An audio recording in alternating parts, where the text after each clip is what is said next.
Et notre invité du jour, donc aujourd'hui, c'est Laurent Auzon. Bonsoir Laurent Auzon. Donc nous recevons avec Martial Bild pour évoquer un sujet qui a défrayé la chronique, les 2 bateaux qui ont été retrouvés successivement à la dérive avec à leur bord de nombreux migrants clandestins.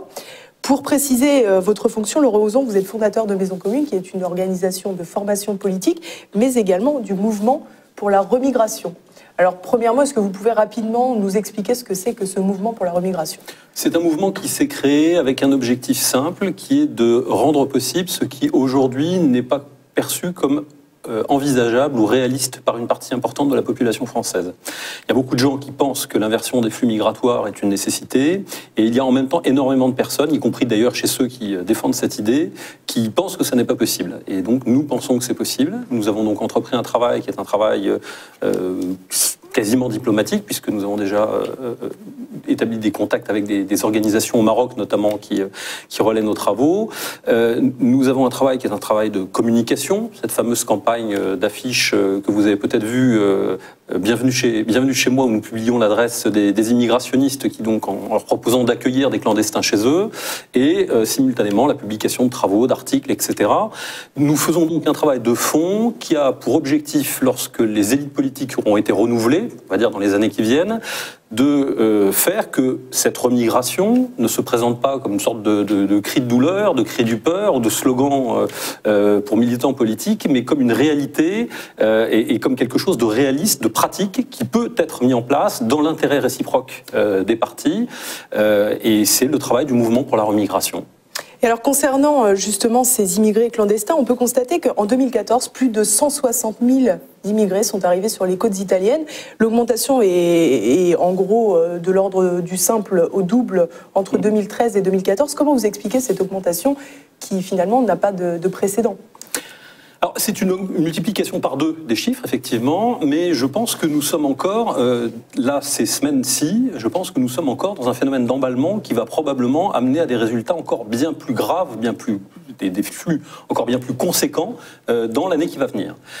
Puisqu'en fait, toutes les conditions sont remplies aujourd'hui pour que vous ayez un phénomène d'emballement qui n'est pas sans évoquer le scénario de Jean Raspail, du camp des Saints, qu'on caricature un peu souvent volontiers, mais qui n'est pas sans évoquer ce scénario-là. Pourquoi ?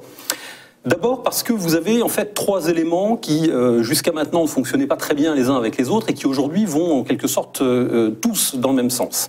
Vous avez d'abord une économie qui est une économie mafieuse, qui est notoirement liée au trafic de stupéfiants et au proxénétisme et qui aujourd'hui a organisé, met en place en quelque sorte et gagne de l'argent en organisant des convois aller simples en direction de l'Europe. Donc c'est ce qu'on appelle communément les passeurs. Ce qu'on appelle les passeurs, qui ne sont pas des individus isolés, mais qui appartiennent à des réseaux clandestins. Il y a des rapports qui sont sortis, qui sont tout ce qu'il y a de plus sérieux. C'est une économie souterraine, rien que pour le passage de clandestins en Europe, de près de 6 milliards d'euros par an. Donc vous avez une économie mafieuse, avec donc la logistique qui permet le financement qui permet la logistique, qui envoie donc des clandestins sur les côtes européennes. Vous avez ensuite un dispositif logistique d'accueil qui est formé par les administrations, type Frontex, les administrations d'accueil, mais aussi par toutes les associations subventionnées par l'État, qui prennent en charge, y compris d'ailleurs avec les assurances sociales, l'AME, etc., qui prennent en charge ces populations alors même qu'elles sont en situation irrégulière sur le territoire.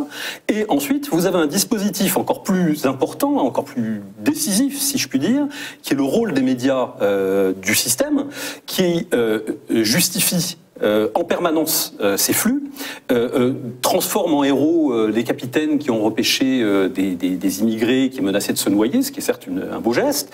Et bref, ces médias qui sont regardés dans le monde entier, y compris dans les pays d'émigration, donnent l'impression, d'abord désespèrent les Français, et simultanément donnent l'impression dans ces pays-là que finalement l'Europe organise, accueille, favorise ces flux et les incite en permanence et les juges possibles, les juges humains, les juges souhaitables.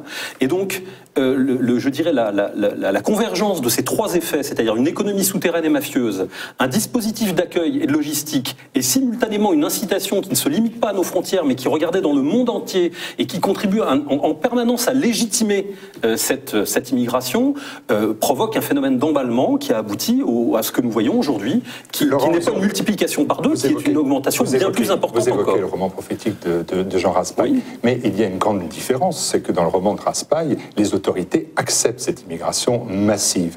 Aujourd'hui, l'Europe cherche à résoudre, à gérer ces arrivées massives. Et si j'avais un immigrationniste à votre place, par exemple Pierre-Henri, qui est président de France Terre d'Asile, oui. Lui, il déclare que pour venir en France, c'est extrêmement difficile. Alors, c'est très difficile, il faut payer 6 000 €, ce qui nécessite d'ailleurs, ce qui est une somme assez importante, hein, quand vous habitez en Syrie ou en Sierra Leone, 6 000 €, c'est une somme très conséquente. On peut imaginer que cette somme, plutôt que la donner à des passeurs, à une économie mafieuse, serait peut-être plus utile dans ces pays-là.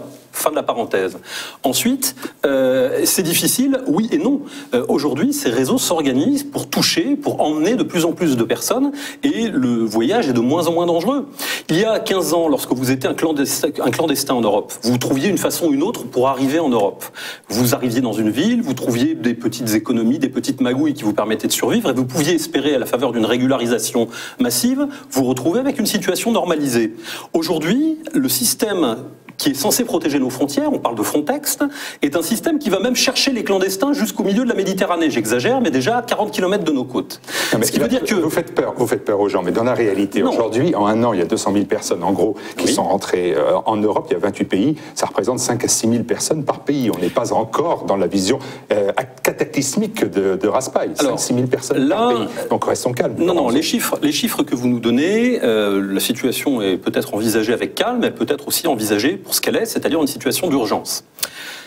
Les chiffres que vous nous donnez, ce sont les chiffres d'entrée sur le territoire français par des boat people, sur le territoire italien par des boat people, plus la frontière de Melilla. Si vous prenez en compte toutes les arrivées par la Turquie, que vous prenez en compte tous les phénomènes d'arrivée par le nord de l'Europe, plus l'ensemble de de l'immigration normalisée, c'est-à-dire le regroupement familial, etc., on n'est pas sur des chiffres de 200 000 personnes. On est sur des chiffres, rien que pour la Suède, qui est un pays qui doit compter à peu près un peu plus de 8 millions d'habitants, vous êtes à près de 80 000 personnes par an, rien que pour la Suède. Si vous transposez ces 80 000 personnes par an pour la Suède à la population française, 8 millions pour 60 millions, 65 millions de personnes en France, c'est comme si on accueillait en Suède, en France, 650 000 personnes par an, proportionnellement. Donc je vous laisse imaginer l'impact que ça a. Mais il y a quand même des dispositions répressives qui sont prises contre ce phénomène. Écoutez, on peut s'intéresser aux quelques cas de reconduite à la frontière qui sont certes en augmentation relative, on va dire, mais il faut surtout s'intéresser à ce qui est en train de se passer. Nous avons vu ces jours-ci des bateaux de clandestins, c'est-à-dire de personnes qui pénètrent inégalement sur le territoire, être pris en charge à 40 km de nos côtes, jetés sur nos côtes par des passeurs mafieux qui abandonnent ces bateaux avec le gouvernail bloqué et font le voyage dans l'autre sens pour organiser de nouveaux convois. Des bateaux qui ne sont plus des barques ou des grosses chaloupes qui contenaient jusqu'à encore il y a peu 60, 70, 80 personnes, mais des bateaux qui contiennent maintenant 450, 500 personnes, demain peut-être beaucoup plus encore, et qui sont jetés sur nos côtes, et un dispositif qui est censé nous protéger et qui va aller chercher, sous le prétexte de les protéger, ce qu'on peut comprendre, des personnes maintenant, les clandestins, à 40 km de nos côtes, qui les hébergent, et on sait que l'immense majorité de ces personnes-là, dans les 48 heures qui suivent, ont quitté leur camp et se dispersent sur tout le territoire européen. En Allemagne, en Suède, évidemment en France en premier lieu, à cause du dispositif d'accueil, et on a ensuite dans notre pays, que ce soit en France, en Allemagne ou ailleurs, on a des dispositifs qui sont des dispositifs d'accueil, d'incitation et de financement, comme l'AME qui est une aberration, qui est un système de financement de l'illégalité, c'est-à-dire des clandestins, qui aujourd'hui sert d'incitation et qui sert de porte-monnaie en quelque sorte à ce qu'on peut nommer, je crois, par son nom, c'est-à-dire une colonisation de peuplement de l'Europe occidentale. Et il ne s'agit pas de dire que... et je pense qu'il faut aborder cette question avec le réalisme et le calme nécessaire, mais il ne faut pas la sous-estimer. Nous sommes dans une situation qui n'est pas une situation de doublement pour l'année à venir. Là, c'est ce que nous avons vu. Le passage de 2013 à 2014, c'est x2. Pour 2015, on peut s'attendre, compte tenu de ce phénomène d'entraînement que je vous ai décrit au départ, à une accélération encore beaucoup plus importante sur l'année à venir. On a fait le constat. Mais qu'est-ce qu'on fait concrètement? Parce que quand ils arrivent à nos frontières, est-ce que c'est possible de ne pas les secourir? Est-ce que vous faites partie de ce que le pape François a appelé à Lampedusa en juillet dernier, l'international de l'indifférence? Pas du tout. La preuve, c'est que si on est là pour en parler, c'est que je n'y suis pas indifférent. Je pense que c'est un vrai problème et il y a des solutions évidemment à trouver. On peut, quand je vous disais que aujourd'hui, le dispositif Frontex sert à prendre en charge des gens qui sont financés, qui financent une économie criminelle. Bon, la question qu'on peut se poser, c'est est-ce que nos institutions et nos impôts ont vocation à financer une économie criminelle? Est-ce qu'il est humain d'inciter des gens à quitter les côtes, à s'engager sur la Méditerranée pour essayer de trouver leur place dans un pays comme la France qui a près de 8 millions de précaires? Est-ce qu'il est humain d'inciter ces gens aujourd'hui à se lancer en Méditerranée par gros temps pour essayer de rejoindre nos côtes? Mais le problème, c'est que devant le fait accompli aujourd'hui, ces gens le font. Ils tentent ce voyage. Par conséquent, qu'est-ce qu'on peut faire en tant qu'on est des êtres humains? Ces gens, on ne peut pas les laisser se noyer au milieu de la mer. Bien sûr. Essayons de partir non pas, si vous voulez, de l'émotion, mais des solutions. Aujourd'hui, il y a un pays qui était confronté jusqu'à il y a peu, il y a encore 2 ans, à ces phénomènes-là, des phénomènes d'immigration de boat people massifs qui arrivaient sur ses côtes et clandestins. C'était l'Australie. L'Australie a mis en place des mesures qui sont des mesures parfaitement fermes, avec une campagne de communication internationale pour dire, qui s'appelait No Way. Très dur. Oui, dur mais réaliste. Peut-être dur, mais si je peux me permettre, excusez-moi, mais dans ses résultats beaucoup plus humanistes que la soi-disant politique humaniste. Vous savez, vous connaissez le proverbe, hein, l'enfer est pavé de bonnes intentions, que la position soi-disant humaniste de l'Union européenne, puisque concrètement, quels sont les résultats? Eh bien, il y a eu très très peu je crois qu'une division par 20 ou par 30 du nombre de morts en mer en Australie en 2014. Ah oui. On a reporté. Sauf qu'ils sont partis ailleurs. Ils sont partis ailleurs. Ils sont partis dans les pays qui sont les plus proches de l'Australie. Ils ne sont pas partis ailleurs. Les gens qui viennent en France ou en Europe ne quitteront pas demain leur terre pour aller ailleurs. C'est une incitation. Si on les incite, ils viennent. Et donc le dispositif qui fonctionne aujourd'hui est incitatif. La question, c'est est-ce qu'on rend service? Est-ce qu'on se rend service à soi-même? Et est-ce qu'on rend service à ces populations en les incitant à prendre ce risque-là? La réponse est non, de fait non, et ça pour plusieurs raisons. La première raison, c'est qu'il y a beaucoup plus de morts en Méditerranée d'année en année à cause de la politique soi-disant généreuse de l'Union européenne en matière migratoire. Or, moi je veux bien qu'on parle de générosité, mais la seule générosité qui compte, c'est celle des résultats. Quels sont les résultats? Les résultats, c'est près de 4000 morts en mer l'année dernière dans la Méditerranée. Voilà la politique, les vrais résultats de la politique généreuse et humaniste de l'Union européenne. Alors, excusez-moi, mais un humanisme comme celui-ci, on s'en passerait forcément. Deuxièmement, il y a des alternatives. Lorsque je vous dis que cette économie finance l'économie du proxénétisme, c'est pas rien quand même.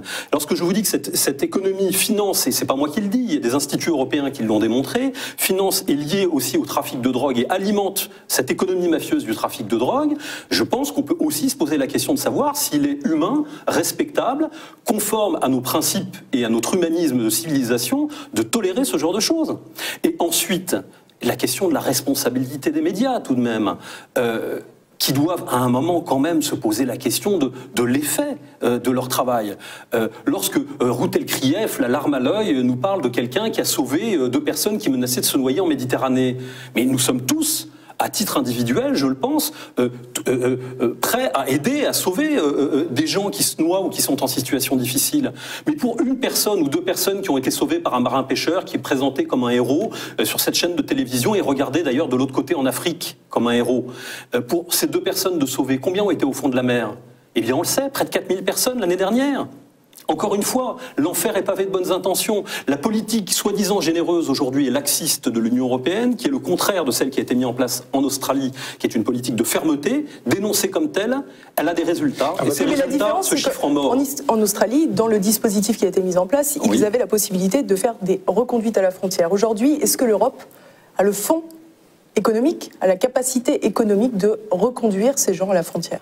Et je pense que si vous intégrez comme en économie, on parle d'analyser les externalités. Donc si vous prenez en charge et en compte tout ce que ces personnes vont nous coûter lorsqu'elles vont être installées sur le territoire, dans un pays qui a déjà 8 millions de précaires, je pense que ça vaut largement la peine de le faire. Je pense aussi que le signal envoyé à ces gens-là, qui serait un signal de fermeté, ne venez plus chez nous parce que vous ne serez plus acceptés, nous vous reconduisons dans les eaux internationales si vous le faites, serait un signal qui dissuaderait beaucoup de faire ce geste-là, et peut-être que ça pousserait des gens finalement à tenter, à essayer de rester, trouver leur vie dans leur propre pays. Vous considérez qu'il est encore temps d'inverser cette machine infernale que vous nous décrivez? Est-ce qu'il y a encore des initiatives qui à entreprendre, qui ont déjà été entreprises? Mais bien sûr, parce que là, la question de savoir s'il y a des choses à faire ne se pose pas. Il y a des choses à faire, elles se font, et aujourd'hui, des pays entiers les mettent en place. Il n'y a que l'Union européenne aujourd'hui, avec la complicité de nos gouvernants, qui laisse dégénérer une situation qui est une situation intenable. C'est peut-être aussi parce que l'Union européenne est la plus attractive. C'est bien sûr qu'elle est plus attractive, mais est-ce que parce que nous sommes plus attractifs, nous avons vocation à accueillir 5 milliards de personnes qui sont dans des situations économiques moins bonnes que la nôtre? Là, c'est une question qu'il faut se poser. Est-ce que cette attractivité repose sur un équilibre, un travail, un patrimoine et le travail de génération? Il faut se rappeler, toutes ces choses-là, cet argent n'est pas... Ce confort de vie que nous avons en Europe, il est le résultat de dévouement, de sacrifice, de travail. Il est le résultat d'équilibre budgétaire. Lorsque vous dépensez de l'argent que vous n'avez pas, lorsque vous incitez des gens à s'exposer, à exposer leur vie et leur famille pour franchir la Méditerranée, pour se mettre sous la protection sociale d'un système qui est déjà déficitaire et qui vit à crédit, est-ce que vous mettez en place une politique qui est une politique saine pour vos citoyens et pour ces gens-là, ou est-ce qu'au contraire, vous contribuez encore à vider ces pays de leur force vive, de leur argent qui va alimenter des réseaux mafieux, et en plus vous créez de la déstabilisation sociale, excusez-moi je termine, et qui alimente la violence chez nous, puisque il faut voir le contexte aussi. Alors, alimentation de la violence, mais pourtant une réaction populaire assez faible, vous êtes assez isolé finalement. Eh bien écoutez, non, je pense qu'il suffit de regarder l'évolution des scores du Front National, parce qu'on a beau parler beaucoup de l'euro, bien sûr, il y a des études statistiques qui démontrent que le vote Front National reste majoritairement un vote contre l'immigration et contre l'immigration de peuplement. Simplement, tout le monde le sait. Donc aujourd'hui, le Front National n'a pas besoin de communiquer sur ce terrain-là pour récupérer en quelque sorte ce vote-là, pour bénéficier de ce vote-là. Il n'a pas besoin de le faire. Tout le monde sait que c'est le seul parti qui soit en mesure et qui ait l'intention de mettre un coup d'arrêt à cette aberration, à cette anarchie migratoire. Donc passons là-dessus. Donc nous savons que la population, il y a un sondage il y a peu qui est sorti, qui a été publié, nous savons que près de 65% des Français considèrent qu'il y a déjà trop d'immigrés en France. Lorsque l'on dit ça, lorsqu'on dit qu'il y a trop d'immigrés en France, ça veut dire qu'on souhaiterait qu'il y en ait moins. Or, comment est-ce que vous faites pour qu'il y ait moins de quelque chose dont il y a trop ? Eh bien, il faut inverser les flux. Et l'inversion des flux migratoires, aujourd'hui, c'est certes quelque chose qui est perçu comme quelque chose d'irréaliste, de non crédible, etc., parce que ça n'est pas défendu politiquement, et parce que les gens qui ont porté ces idées-là l'ont fait parfois de façon inadéquate, on va dire, ne rentrons pas dans le détail, mais l'ont fait de façon excessive parfois, mais il y a un travail à faire, d'autres pays l'ont mis en place, les résultats d'un changement de politique migratoire sauveront des vies, contribueront aussi dans ces pays-là à maintenir des économies et des moyens dans ces pays-là et des populations dynamiques dans ces pays-là. Encore faut-il évidemment que notre diplomatie internationale, excusez-moi, à la remorque des États-Unis, n'aille pas systématiquement contribuer à semer la désolation dans des pays qui... Mais là, finalement, vous n'avez pas répondu à la question, parce que oui. En expliquant qu'il y a une colère populaire qui commence à se faire connaître à travers les urnes... Oui. Qu'est-ce que ça va changer? Rien du tout. Vous ne voyez pas dans la rue? Pourquoi vous n'êtes pas dans la rue à manifester? C'est Adresse. Est-ce que je peux... Oui, alors Adresse, il y a eu 20 000 personnes hier soir. Vous savez d'ailleurs que la tradition des manifestations du lundi soir en Allemagne est une vieille tradition. C'est pas quelque chose de nouveau. Il y a quelques mois, il y avait des manifestations tous les lundis qui regroupaient plusieurs milliers de personnes dans toutes les villes allemandes contre la réserve fédérale américaine. BFM n'en a jamais parlé, BFM TV n'en a jamais parlé, ça ne devait pas les intéresser. Mais aujourd'hui, ça les intéresse. Ces manifestations, aujourd'hui, elles demandent quoi en Allemagne, comme en Italie, comme partout? Elles demandent quoi? Elles demandent fondamentalement une réforme du droit d'asile et l'arrêt des tensions et des violences religieuses sur le sol allemand. Qu'est-ce que ça veut dire? Elles ont compris que la cohabitation, le multiculturalisme, en quelque sorte, n'était pas viable. Alors, quand est-ce qu'on vous voit dans la rue? Eh bien, écoutez, d'abord... Attendez. Vous ne manifestez pas tous ensemble? Bien, oui, manifestation. Je vous rappelle, je vais vous donner un exemple concret. Admettons qu'il y ait une manifestation, je crois que d'ailleurs qu'il y a des gens qui organisent une manifestation, des mouvements qui organisent une manifestation le 18 à Paris. Je trouve que c'est très bien d'aller manifester. Simplement, je veux vous rappeler quelque chose, c'est qu'une manifestation, des manifestations, nous avons connu pour un combat de civilisation, un combat vital qui était celui de nos normes, de nos valeurs, des fondamentaux de la culture populaire, qui était le mariage. Il y a eu près d'1 500 000 personnes qui ont été dans les rues pour défendre la culture populaire et les fondamentaux, les murs porteurs de la culture populaire. Eh bien, ces 1 500 000 personnes qui se sont déplacées n'ont pas pu changer le cours de la politique qui était menée par le gouvernement. Pour l'instant. Jusqu'au moment où je vous parle. Donc, je ne dis pas que manifester est inutile. Je dis simplement que si nous voulons avoir prise sur ce qui a prise sur nous, c'est-à-dire sur ce qui nous contraint à subir une situation, il y a peut-être d'autres formes d'action à envisager. La violence ? La violence, c'est le résultat de la colère. La colère, c'est fournir des images de colère. Et on n'aura jamais l'image des gens qui ont pris la Bastille en 1789, parce qu'elle serait probablement pas très télégénique, mais si on les avait, on verrait certainement des gens passablement hystériques et assez peu télégéniques, et pas très montrables. La violence... C'est pas la violence, c'est la méditation. J'y arrive. La violence, la manifestation de colère, ce sont des réactions que l'on peut comprendre, mais qui ne servent qu'à produire et à fabriquer des images pour des médias, pour des troupes d'occupation mentale que sont les médias du système aujourd'hui, qui présenteront les gens, les auteurs de ces violences, comme des extrémistes et s'en serviront pour faire peur à la population et l'empêcher de faire des choix rationnels, en particulier des choix rationnels dans les urnes. Donc il ne faut pas cette violence parce qu'elle produira simplement ce que l'on... Donc on reste chez soi et on attend... Je n'ai pas dit ça. Il y a d'autres formes... Ah bon, il y a d'autres formes. Il y a d'autres formes d'action. Ces formes d'action sont des formes d'action passives ou qui ne sont pas passives parce qu'elles n'ont pas de résultat. Et ce sont des formes d'action non violentes qui peuvent être tout à fait décisives. Je vais vous donner un exemple tout à fait actuel. Vous savez que vous avez aujourd'hui une résistance des médecins aux nouvelles lois du gouvernement qui va les transformer en fonctionnaires, ni plus ni moins. Je vais vous donner cet exemple parce que je le trouve très amusant et très bien vu. Les médecins ne disent pas on va arrêter de communiquer avec l'assurance sociale, parce qu'ils évidemment, ils bloqueraient, il y a quelque chose d'illégal là-dedans. Ils disent simplement vous ne pouvez pas nous forcer à utiliser un ordinateur. Et donc, nous allons, à partir de maintenant, nous allons utiliser du papier seulement. Et donc, en utilisant simplement du papier, c'est-à-dire Je comprends bien. En fait, la référence que vous aviez en rentrant dans ce studio, c'est vous m'avez dit moi, je vais m'inspirer de Gandhi. Alors là, j'attendais que vous me disiez ce terme de Gandhi, qui d'ailleurs était assez complexe, suffisamment complexe pour dire qu'il fallait qu'il y ait un recours à la violence quand il y avait une cause morale pour cela. Non, ce que je dis simplement, c'est on peut parler de Gandhi si vous voulez, c'est intéressant. C'est vous qui m'en avez parlé. Oui, mais on en a parlé avant, pas sur le plateau. Mais si vous voulez en parler sur le plateau, on peut le faire. Ce que je suis en train de vous dire, c'est que il y a des formes de résistance des citoyens qui peuvent permettre de bloquer demain la société, qui peuvent demain permettre d'infléchir, d'engager un rapport de force avec nos gouvernants, avec nos institutions, avec les forces politiques et les forces administratives qui nous contraignent à accepter des politiques qui sont inhumaines, et que ces rapports de force ne sont pas forcément des rapports de violence, elles peuvent être des rapports de contrainte sans être des rapports de violence. J'allais vous parler de la situation des médecins. Les médecins ne bloquent pas le système social, non pas en refusant de transmettre les informations aux caisses d'assurance maladie, mais en décidant simplement d'arrêter de se servir de leur ordinateur pour le faire. Eh bien voilà une façon très concrète, demain, de créer un rapport de force. Alors Gandhi, pas Gandhi ? Eh bien, Gandhi ? Pourquoi Gandhi ? Pourquoi est-ce qu'on parlait de Gandhi tout à l'heure et avant l'émission ?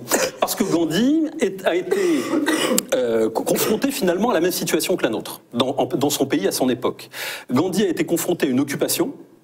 Gandhi a été confronté à un impérialisme économique, c'est-à-dire à l'ouverture totale des frontières de l'Inde, qui ruinait des paysans et des tisserands hindous par centaines de milliers. Gandhi a été confronté au multiculturalisme et aux problèmes relationnels de tensions interraciales et interconfessionnelles en Inde avec la population musulmane. Bref, il y a pas mal d'analogies si on y réfléchit bien, même si évidemment Gandhi c'est le début du XXe siècle et nous on est au début du XXIe. Donc, qu'est-ce qui est intéressant à retenir finalement dans cette expérience-là ?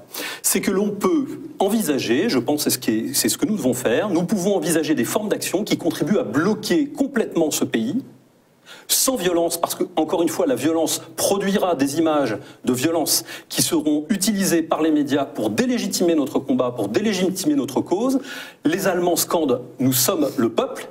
Nous sommes le peuple aussi ici en France, et c'est nous, par notre travail, qui finançons l'intégralité de ce système absurde, de ce système inhumain qui aboutit à la mort de millions de personnes, qui déstabilise notre pays et qui crée une situation absolument cataclysmique si nous ne réagissons pas. Il y a des formes d'action et nous devrons engager dans les mois qui viennent des formes d'action passives, de blocage, de ralentissement qui viseront à créer un rapport de force avec le pouvoir et qui aboutiront, j'en suis sûr, beaucoup plus efficacement que des manifestations sans lendemain, même si encore une fois je trouve qu'il est très bien d'organiser des manifestations, mais je compte beaucoup plus sur des actions durables et dans le temps que sur ces manifestations qu'il est difficile de reproduire. Ce qu'on retiendra donc, nous sommes le peuple. Nous sommes le peuple. À nous d'agir. Oui. Merci Laurent Auzan. Je vous en prie.